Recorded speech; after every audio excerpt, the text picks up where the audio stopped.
ഒരു ബ്രാൻഡ് ഒരാളെ 1.5 ലക്ഷത്തോളം അടി മുകളിൽ നിന്നും ഭൂമിയിലേക്ക് താഴെ തള്ളിയിട്ട കഥ നിങ്ങൾക്കറിയാമോ? വിശ്വസിക്കാൻ പറ്റുന്നില്ലല്ലേ? എന്നാൽ അങ്ങനെ ഒരാൾ താഴേക്ക് ചാടിയിട്ടുണ്ട്.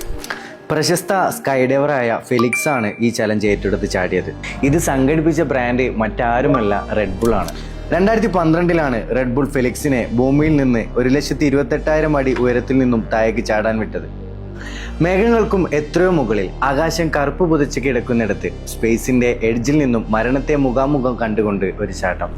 സ്പേസ് സ്യൂട്ട് അണിഞ്ഞ് ഫെലിക്സ് ചാടുന്നത് 8 മില്യൺ ആളുകൾ ശ്വാസം അടക്കി പിടിച്ച് തത്സമയം കണ്ടു. പ്രതിസന്ധികളെ അതിജീവിച്ച് ഫെലിക്സ് ഭൂമിയിൽ ലാൻഡ് ചെയ്തു. റെക്കോർഡ് സ്വന്തമാക്കി. ഒരൊറ്റ പബ്ലിസിറ്റിയോടുകൂടി റെഡ് ബുള്ളിന്റെ വിപണി 10% ഉയർന്നു. ധൈര്യവും കഴിവും ശാസ്ത്രവും ഒന്നിച്ച് കൈകോർത്തപ്പോൾ ചരിത്രത്തിലെ ഏറ്റവും പീക്ക് മാർക്കറ്റിംഗ് ആണ് പിറവികൊണ്ടത്. Red Bull give you wings എന്ന ആളുകൾ അതോടുകൂടെ വിശ്വസിച്ചു.